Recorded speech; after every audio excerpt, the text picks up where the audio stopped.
بسم الله الرحمن الرحيم. الحمد لله رب العالمين، والصلاة والسلام على رسوله الكريم، أما بعد. قال فضيلة الشيخ صالح بن فوزان حفظه الله: باب في أحكام الوضوء. اعلم أيها المسلم أن للوضوء شروطا وفروضا وسننا، فالشروط والفروض لا بد منها حسب الإمكان ليكون الوضوء صحيحا، وأما السنن فهي مكملات الوضوء. برادران اسلام، فضیلۃ الشیخ صالح الفوزان کی یہ کتاب ہے، اس میں ہم کچھ باتیں اس میں ملخص کر کے نچوڑ کر کے ہم بیان کرتے ہیں، اور ہمارا یہ سلسلہ جاری ہے۔ اس سے پہلے ہم نے بیان کیا مسح علی الخفین، مسح علی الجوربین اور جبیرہ، اس کے بعد غسل کے احکام۔ آج ہمارے یہ مختصر یہ درس ہے، اور اس کا ہم نے اسے ملخص کیا ہے وضو کے احکام کے تعلق سے۔ فضیلۃ الشیخ صالح الفوزان کی یہ کتاب کا یہ ملخص ہم پیش کر رہے ہیں۔ شیخ نے بہت اچھی بات بیان کی ہے کہ مسلمانوں کو اس بات کا علم ہونا چاہیے کہ وضو کے لیے کچھ شرطیں ہیں، وضو کے لیے کچھ شرطیں، کچھ شرائط ہیں، اور کچھ اس کے فرائض بھی ہیں، اور کچھ اس کی سنتیں ہیں۔ اور یہی اگر شروط اور فرائض اور سنن اگر باقی ہیں تو ہمارے یہ وضو اور ہماری یہ عبادت قابل قبول ہوگی، ورنہ ہماری عبادت اگر مخالف ہوگی تو قابل قبول نہیں ہوگی۔ کون سی شرطیں ہیں وضو کے لیے؟ بہت اہم چیز ہے۔ وضو کے لیے کون سی شرطیں ہیں جس سے ہمارا وضو باقی رہے اور ہمارا وضو مکمل ہو؟ پہلی شرط شیخ نے بتائی ہے کہ الاسلام۔ وضو کے لیے جو شرطیں ہیں، مسلمان ہونا یہ پہلی وضو کے لیے شرط ہے۔ اسلام اگر نہیں ہے تو کوئی فائدہ نہیں، کوئی ساری عبادت کے لیے شرط ہے اسلام، مسلمان ہونا۔ اگر کوئی کافر اگر وضو کرتا ہے تو کافر کا وضو لا یصح الوضو من کافر، کافر کا وضو قابل قبول نہیں ہوگا۔ مسلمان ہونا شرط ہے ساری عبادتوں کے لیے، جتنی بھی عبادتیں ہیں اسلام شرط ہے۔ ایسے ہی عقل آپ کی باقی رہے، کوئی مجنون نہ ہو، عقل آپ کی باقی رہے، دیوانہ لا، اور لکھا ہے کہ لا من مجنون کا بھی وضو کوئی فائدہ نہیں ہے، ولا من صغیر، تمیز کہتے ہیں کہ بالغ ہو جو تمیز کر سکے، لا من صغیر ولا یمیز، صغیر کا بھی وضو قابل قبول نہیں ہوگا، اس کے لیے شرط ہے بالغ ہونا۔ یہ بہت اہم چیز ہے۔ ایسے لکھ رہے ہیں کہ نیت بھی وضو کے لیے شرط ہے۔ نیت سارے محدثین کا یہ قول، سارے محدثین کی جو اقوال یہ موجود ہیں کہ وضو دل کے ارادے کا نام ہے۔ الوضو النیہ ارادۃ القلب، نیت ساری عبادتوں کے لیے شرط ہے، اور نیت دل کے ارادے کا نام ہے۔ اور بھی شرائط ہیں وضو کے لیے۔ سب سے بنیادی اہم جو شرط تھی وہ اسلام اور عقل، اور اس کے بعد جو شرط ہے کہ ان یکون الماء طہورا، پانی پاک صاف ہو۔ نجس پانی ہوگا، ناپاک ہوگا، گندا پانی ہوگا تو اس سے وضو جائز نہیں ہے۔ سب سے اہم یہ بھی چیز ہے کہ وضو پاک صاف ہو، صاف ستھرا وضو ہو۔ یہ آپ کا پانی پاک صاف ہو، طاہر ہو، اسی سے ہمیں وضو کرنا ہے۔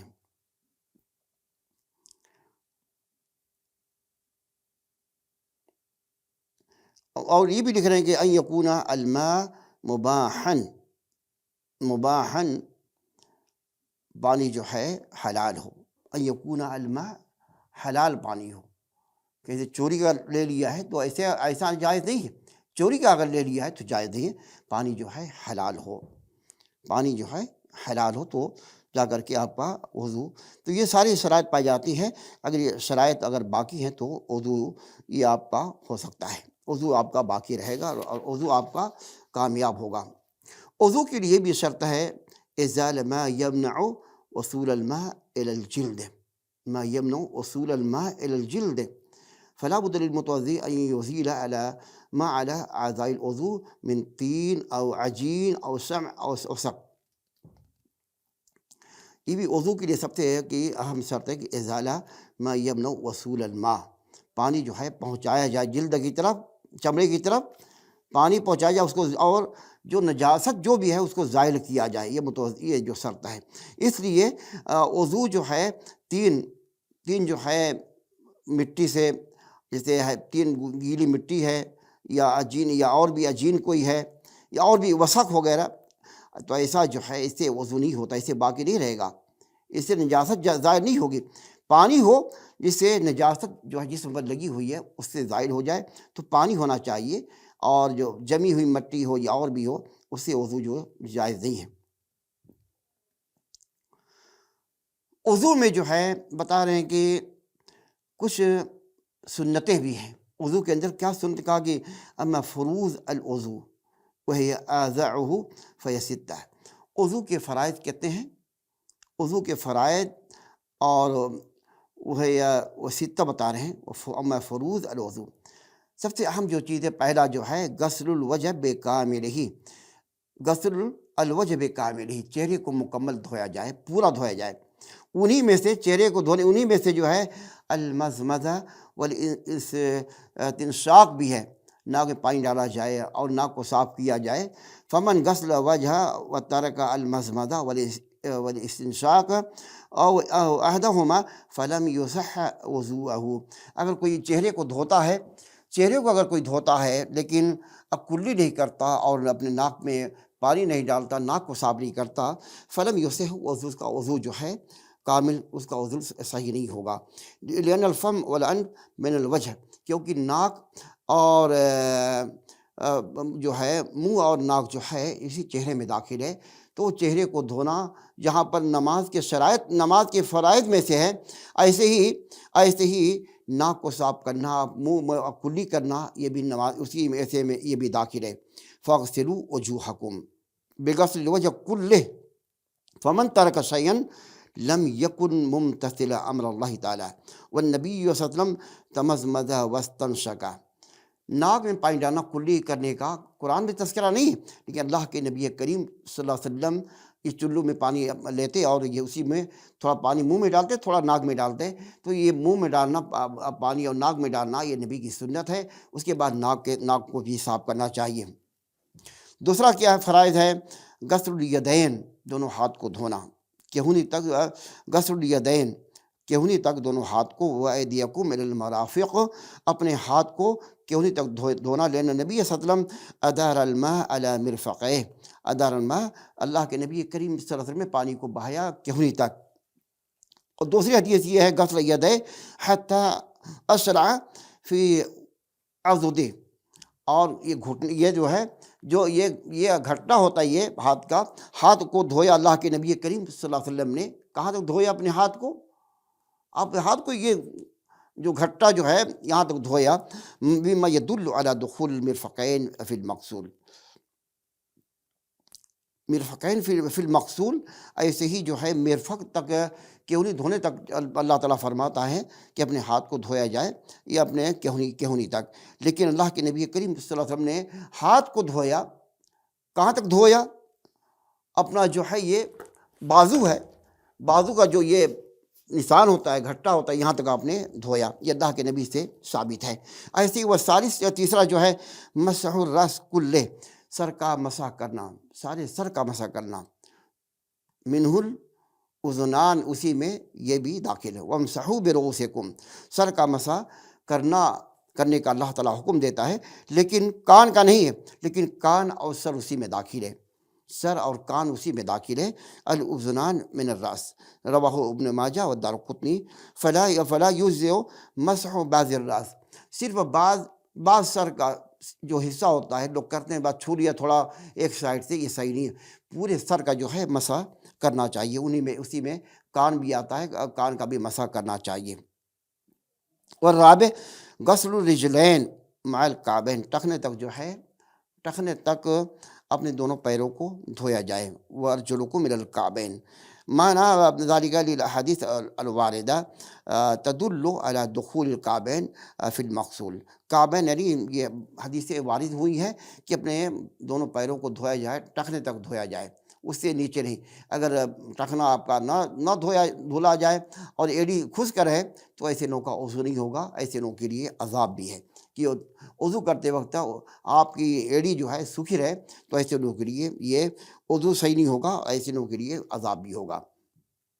پانچواں جو ہے الترتیب یغسل الوجہ اولا ثم الیدین ثم لیمسح الراس ثم یغسل الرجلین لقوله صلی اللہ لقوله تعالی والنبی صلی اللہ علیہ وسلم رتب الوضوء على هذه الکیفیہ والوضوء لا تقبل اللہ الصلاة الا به رواہ ابو داؤد.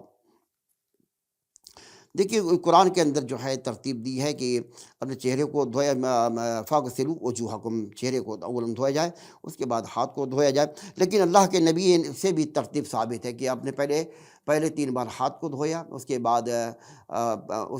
بعد جو ہے پانی لے کر کے ناک میں ڈالا اور وہ کلی کی. تو یہ اللہ کے نبی سے ترتیب قرآن میں تو یہ ہے، لیکن اللہ کے نبی نے ترتیب بتائی کیونکہ اللہ کے نبی جو ہے قرآن کے مفسر ہیں. قرآن کی تفسیر، قرآن کو اگر سمجھنا ہے تو اللہ کے نبی اور سلف صالحین کے منہج کے مطابق سمجھیں گے تبھی آپ قرآن سمجھ پائیں گے. تو وضو کا جو طریقہ ہے اللہ کے نبی سے ثابت ہے اور آپ کی ترتیب ہمیں لینا فرض ہے، ضروری ہے. تو وضو کرتے وقت سب سے پہلے اپنے دونوں ہاتھ کو دھوئیں گے، اس کے بعد ناک میں پانی ڈالیں گے، کلی کریں گے. یہ تو نبی کی وضو کا طریقہ ہے. چھٹا جو ہے الموالات ہے ان یکون غسل الاعضاء المذکورہ متوالیاً، پے در پہ دھونا ہے اور ترتیب سے. یہ الموالات یعنی پے در پہ دھونا ہے، پے در پہ دھونا ہے. چھٹا جو ہے الموالات مذکورہ متوالیاً لا یفصل بین غسل عضو و غسل العضو الذی قبلہ بل یتابع غسل الاعضاء الواحد تلو الاخر حسب الامکان. دیکھیے وضو کرتے وقت پے در پہ دھونا ہے، ایسا نہیں کہ ہاتھ دھو کے چلے گئے اس کے بعد تھوڑی دیر میں چہرہ دھو رہے ہیں، چہرہ دھو کر کے تھوڑی دیر کے بعد اپنے دونوں کہنی کو دھو رہے ہیں. تو ایسا نہیں، پے در پہ فوری دھونا ہے. تواتر اس میں ضروری ہے، ترتیب بھی ہے اور تواتر دونوں ثابت اللہ کے قرآن و حدیث سے. اور اللہ کے نبی ہمارے لیے نمونہ ہے، آپ کا عمل دیکھ کر کے ہمیں بھی وضو کرنا چاہیے. جو اللہ کے نبی کا جو بھی عمل آپ کے سامنے ملتا ہے اس کو لینا چاہیے. علماء کا اختلاف ہے فی حکم التسمیہ فی ابتداء الوضو بل ہے واجبہ ام سنہ فعند الجمیع مشروع لا ينبغي ترکها وصفتها ان یقول بسم اللہ ان زاد الرحمن الرحیم فلا باس. دیکھیے علماء کا اس میں اختلاف ہے کہ تسمیہ جو ہے وضو کے شروع میں کیا واجب ہے یا سنت ہے. تو یہ بات علماء نے کہا کہ مشروع ہے، اس کو چھوڑنا نہیں چاہیے. اور بسم اللہ، صرف بسم اللہ ہی پڑھیں گے، بس بسم اللہ پڑھ کے وضو کریں گے. بسم اللہ الرحمن الرحیم کوئی اگر چھوڑ دے تو کوئی حرج کی بات نہیں، لیکن اگر کوئی پڑھتا ہے بسم اللہ الرحمن الرحیم تو کوئی حرج کی بات نہیں ہے. یہ چند باتیں تھیں. اللہ تعالی ہمیں تمام مسلمانوں کو نبی کے وضو کے طریقے سے وضو کرنے کی توفیق عطا فرمائے. اور یہ وضو جو ہمارے لیے ہمارے ابدان کہا کہ لاکتساب الذنوب فمکان فی تطہیرۃ ظاہرہا تنبیہ علی تطہیر باطنہا.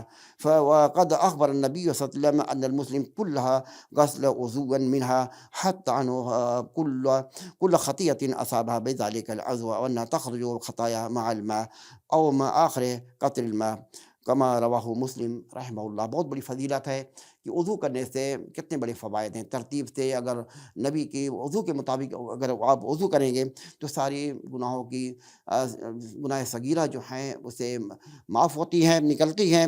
آدمی جو اللہ کے نبی نے فرمایا کہ مسلم جب وضو کرتا ہے تو خود تانو کل خطیہ، ساری گناہیں معاف ہو جاتی ہیں اور نکل جاتی ہیں. تخرج خطایا مع الماء، پانی کے ذریعے نکل جاتی ہیں. اور مع آخر قطرہ، پانی کے آخری قطرے کے ساتھ جو ہے یہ گناہیں جھر جاتی ہیں. تو یہ وضو کی فضیلت ہے اور یہ وضو کے فروض اور شرائط تھے. اللہ تعالی ہم تمام مسلمانوں کو، اور باتیں انشاءاللہ اگلے وائس میں آئیں گی. وضو کے جو احکام ہیں جو نبی سے جو ثابت ہیں اس کے مطابق ہمیں اللہ تعالیٰ وضو کرنے کی توفیق عطا فرمائے اور وہی عبادت قبول ہوگی جو شرک و بدعات سے پاک صاف ہو. اللہ ہمیں عمل کرنے کی توفیق عطا فرمائے. السلام علیکم ورحمۃ اللہ وبرکاتہ.